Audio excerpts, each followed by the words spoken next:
Killer Innovations Podcast for Sunday, September 25th, 2005. Show number 29, brought to you from Half Moon Bay, California.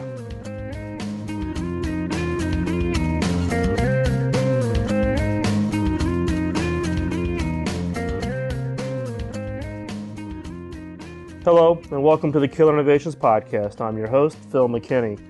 Before we get started, please keep in mind that the information and opinions expressed in this podcast are mine and mine alone, and do not necessarily reflect those of my past, current, or future employers. Well, I'll be leaving tomorrow for New Orleans. I guess I'm one of the fortunate ones. My employer allows any employee to take time with full pay to work for the disaster relief, so I'll be taking off next week, and we'll spend 1 week in New Orleans. I'll be helping to restore both the cellular and the emergency police fire communication infrastructures in New Orleans, assuming that they get the water out. I'll be coming back to San Francisco next Sunday, so I'm not quite sure where the next podcast will be broadcast from. Most likely on Monday when I get back, given that I will probably not have electricity where I'm going. So stay tuned, and next week I'll report what I experienced down in New Orleans firsthand.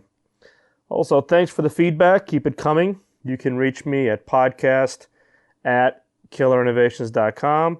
You can always call the feedback line at 703-636-4460, or you can Skype me at Phil_McKinney.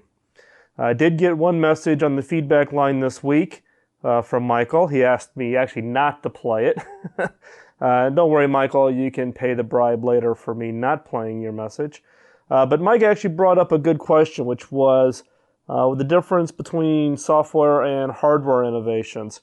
In an earlier podcast, I think Michael's a fairly new listener, so he's actually trolling back through all of the other podcasts and trying to catch up. And there was one point in the earlier podcast where I talked about kind of the criteria that I use when I'm looking at innovations that are being presented to me, or the criteria that I use for denoting success. And I talked about kind of the difference between hardware and software as far as margin contribution. You know, something in the neighborhood of a 30% margin on hardware and 70% margin on software would constitute success on a commercial launch. But Michael was asking for a little more detail on software versus hardware innovation. Maybe if there's differences on approach or whatever. So I'm going to hold that when we'll cover that in a future podcast. I'm going to need to do a little bit of research given the details of Michael's question that he left on the feedback line. So stay tuned, and I'll cover that in an upcoming podcast.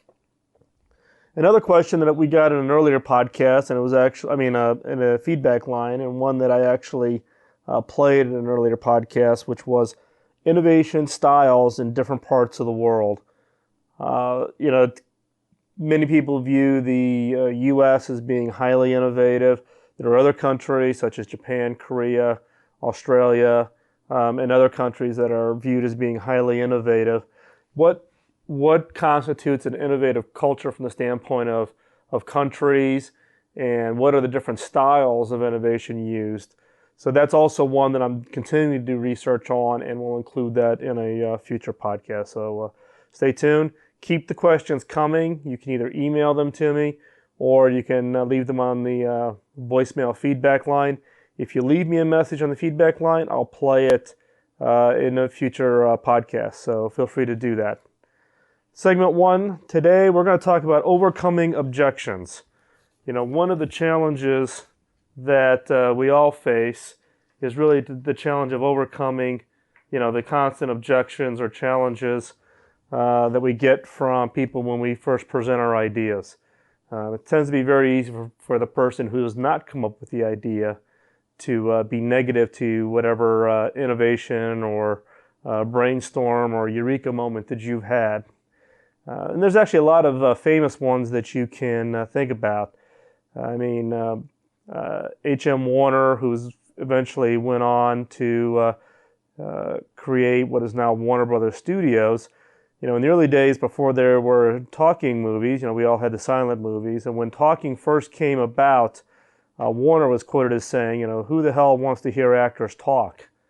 Nowadays, I don't think we could think of going to a movie and listen and watching the lips move and not hearing the dialogue. The famous one from Western Union that says, this telephone has too many shortcomings to be seriously considered as a means of communication. The device is inherently of no value to us. And that was Western Union's internal memo, 1876, declining to acquire the patents to what is now known as the telephone. Or the quote that says, airplanes are interesting toys, but of no military value. And this was a quote from French Marshal Ferdinand Foch, professor of strategy. It was an advisor to the French government on military strategy. So again, the kind of, if you go through them all, whether it's the Thomas Watson, I think there's a world market of maybe 5 computers, or the engineers at IBM's Advanced Computing Systems division asking for a comment on the invention of the microchip in 1968. Their quote was, but, what is it good for? So there are a lot of history where famous inventions that if we look at them today and look back over time, we think of them as just being obvious inventions, whether that be the telephone, movies, airplanes, computers, whatever the case might be. But at the time, the people coming up with those ideas had to face a lot of the negative reactions.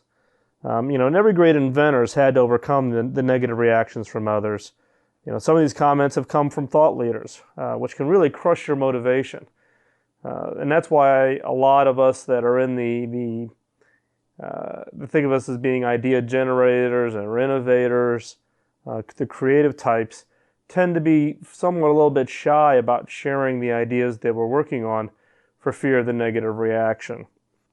So, so what's the purpose of really this segment? I wanted to share with you at least some of the tricks that I use when I'm working on ideas and I'm getting ready to present them or roll them out, to kind of protect myself from the negative comments that invariably always come. One is to find a community. Find a group of individuals, whether that's inside your company or outside your company, people who have that creative bent, people who have over time proven themselves to be supportive of what you're working on, interested in your ideas, and people that can help pump up your passion for what it is you're working on. And in many cases, finding this network can be a little difficult. That's one of the reasons why I've created the Killer Innovation community site. So if you haven't visited, go to killerinnovations.com and click on the KI community button. It's an area where you can meet up with other individuals, toss out ideas, get feedback, and maybe find some individuals in that community who are like-minded, who you can use who you can network with. And that networking is critical. It's one, teaching you how to react to other people's ideas.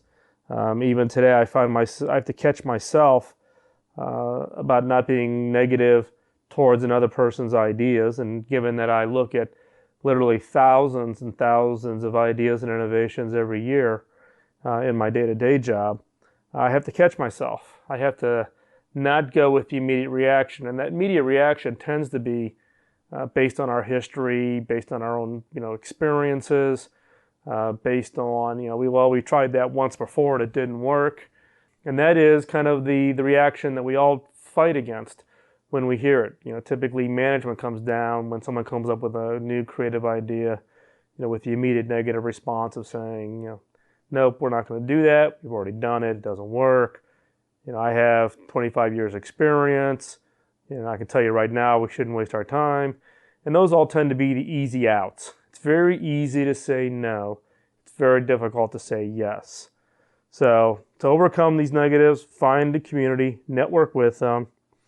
And then 3, look at the negative comments as things to overcome. Sometimes the negative reaction is purely emotional. It can be political. But the key here is that there's a negative reaction for a reason. So don't take it personal and look at the negative reaction or look at the negative comment as being something that you need to overcome.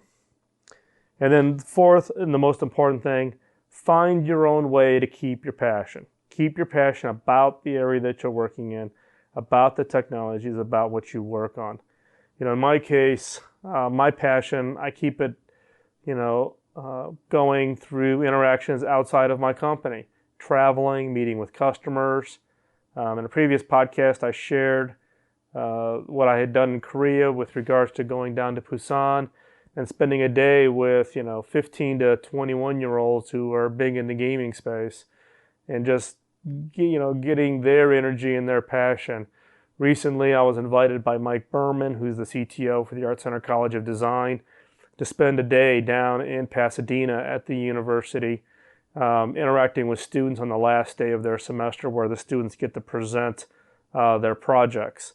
Let me tell you, it's hard to leave going into one of those runs, come out of there without being excited, without being energized, without being passionate about the areas that you're working on. So you need to go find whatever it is that energizes you, whether that's finding people that you can interact with, finding someone that you look up to, a mentor of some kind, and interacting with them and getting their inputs and thoughts, people that are encouraging to you. Or in my case, I tend to find it working with students, working with younger generations, where these new students coming into the industry, or students who are still in college, who are very passionate, very high energy. They sometimes may come across as being a little rough, maybe not have the right the communication skills to express what it is they're working on, but obviously their energy level will carry them forward. So again, to overcome objections, find a community of like-minded people who are supportive of the work that you're doing. Network, extend your network out, find others who are working in similar areas. Third, look at the negative comments as something that you need to overcome. And fourth, find your own way to keep your passion, whatever that might be. Segment 2, weak signals. Normally I would be presenting a story that highlights an innovator. In previous podcasts, we've talked about Black & Decker, J.W. Marriott, LL Bean. Since I've been on the road for 3 weeks straight, and I have another 4 weeks before I get to go home, I'm a little behind in my writing and my research. So this week, we're going to continue on the normal path of weak signals. And this week's weak signal, we're going to talk about the trend that's emerging where the MFA is replacing the MBA. Now, for those of us who've been in the industry for 10 plus years, the MBA was kind of the ultimate holy grail. Everybody wanted to go back to business school, whether you were a technologist by training or some other field, and to get that MBA, to take that next step on your career path. Well, what we're seeing now is given the shift that's occurring from the information age, which is kind of fading into the sunset, and the new emergence of what we call the conceptual age, an emerging world where creative, empathic types are going to be the big winners. In that case, the MFA, or the Masters of Fine Arts, is quickly becoming the new MBA. It seems that creativity is in high demand. I just look at the number of subscribers listening to this podcast. It's growing at a phenomenal rate. The listener base is growing on a global scale. The amount of emails and questions I get.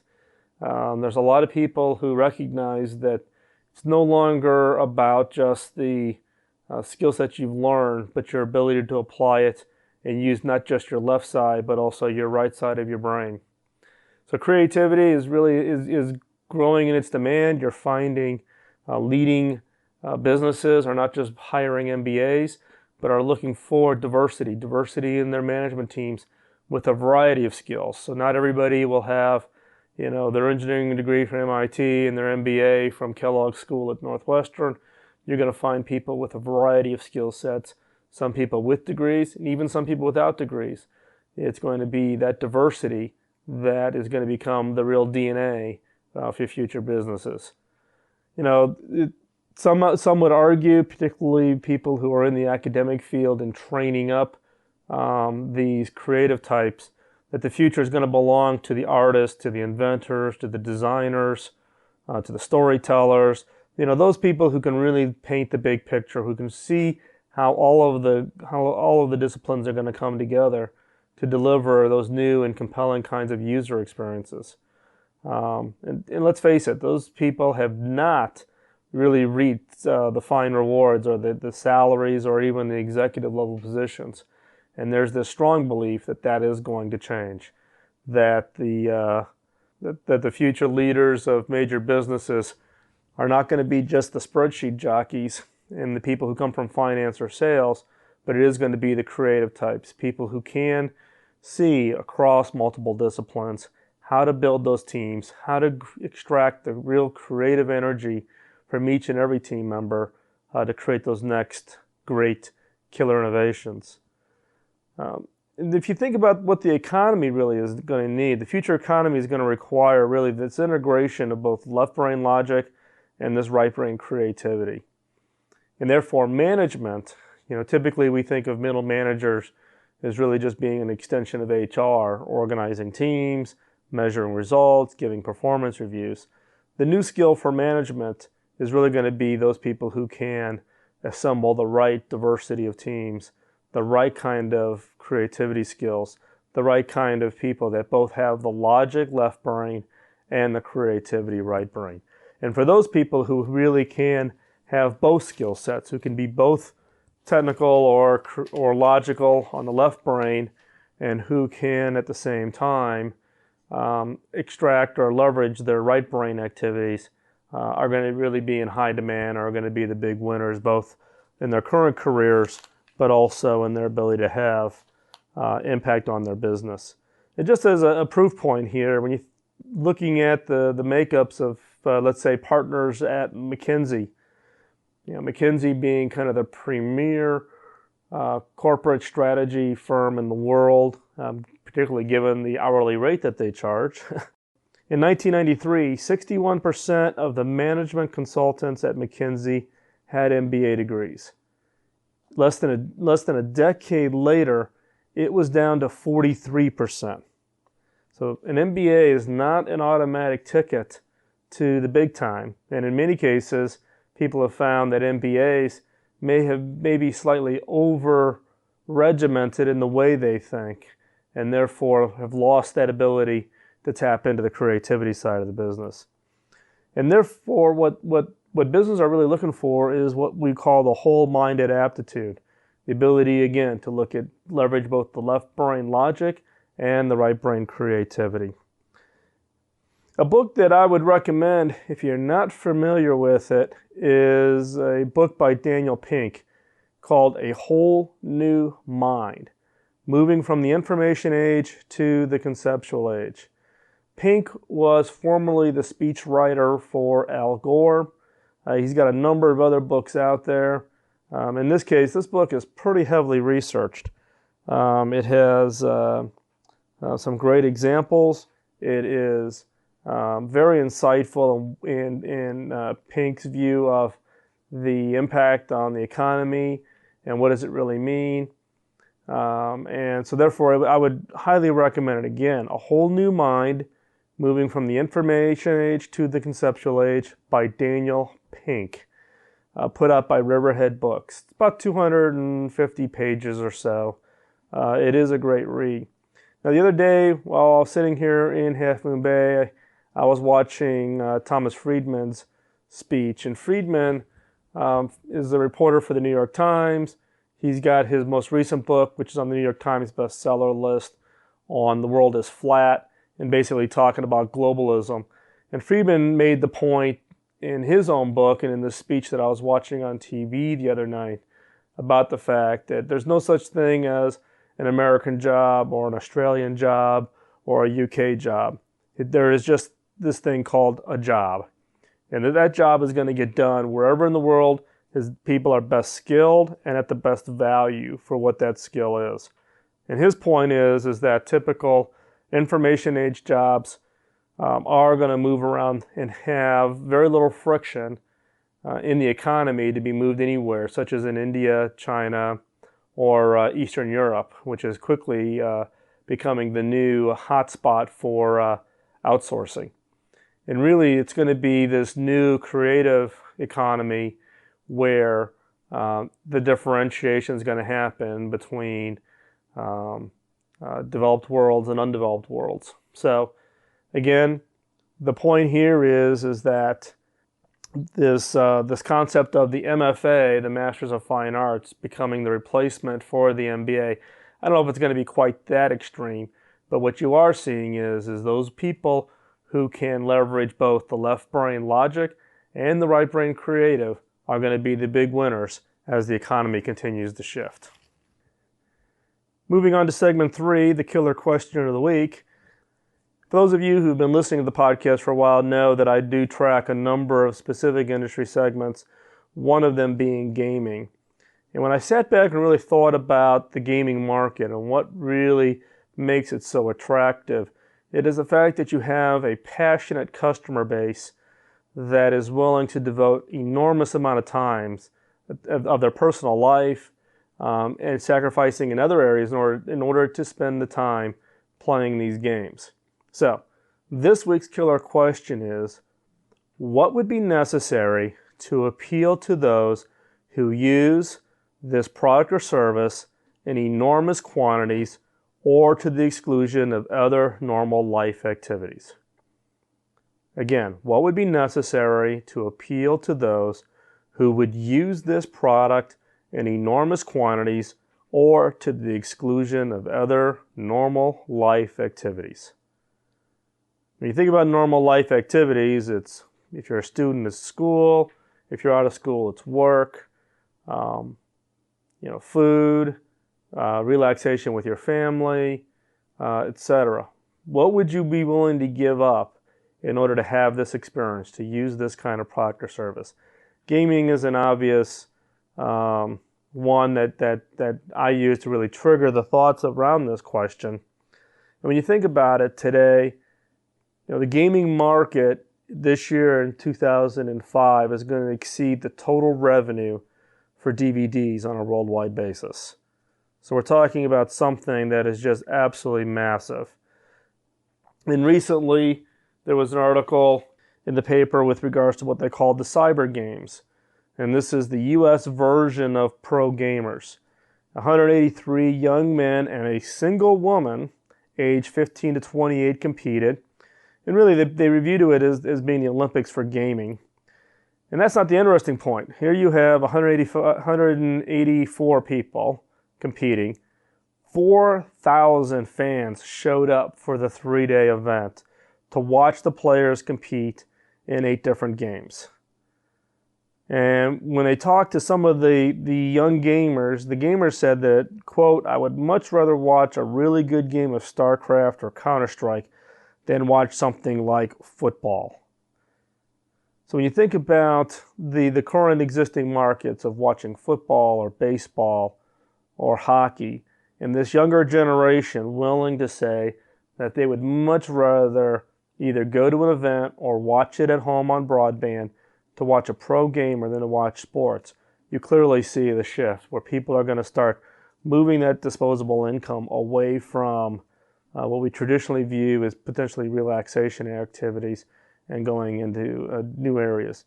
Now, in this case, the first prize was $5,000. Not a big amount of money. Nothing compared to what we see in Asia Pacific, like in Korea and other places where the prize money is much, much larger. But in this case, the first place not only got the $5,000, but they also got a trip to the World Cyber Games in Singapore.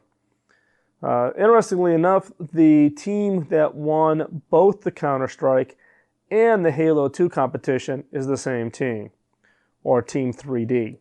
Now, this team was put together by a 22-year-old, I want to say kid. He's a kid in my category, given he's about the same age as my oldest daughter. Put together a team of students and professionals that he knew that were really good in gamers. They secured sponsors. Their sponsors include Intel and the graphics company NVIDIA. And Team 3D pays some of its players a regular living stipend so that they can practice and play tournaments full time. So you think about a market or an industry where you're willing to give up enormous quantities or exclusive other life activities in order to do something. gaming is one choice. Other areas are things like golf, or really any kind of a hobby where you're willing to give up something else in order to spend the money and the time to go do something. Vacations. I know people who love to do exotic vacations, and they're willing to sacrifice other parts of their lives in order to go do those kinds of luxury or exotic vacations. Luxury cars. There's a lot of areas. So the key here is to find that next killer innovation. What would be necessary to appeal to those who use this product or service in enormous quantities or to the exclusion of other normal life's activities? And with that, we're going to wrap up. We're actually going to come in a couple minutes early on this podcast as I'm trying to pack up tonight to leave for New Orleans tomorrow. Thanks for listening. Please keep the feedback coming. The email volume has dropped here slightly in the last week or so. So again, feel free to drop me an email at podcast@killerinnovations.com. Or as always, you can call me on the feedback line, 703-636-4460. Or you can Skype me at Phil_McKinney. I would encourage you to visit the KI community site, participate in the conversation, generate your own ideas, respond to the comments and things that are on that site. It's really, the community is there for you, the listeners, to be able to get to plug in, find others that are like-minded, and be able to encourage each other. Stay subscribed and pass the word to others for others to subscribe, and we'll talk to you next week. Bye-bye.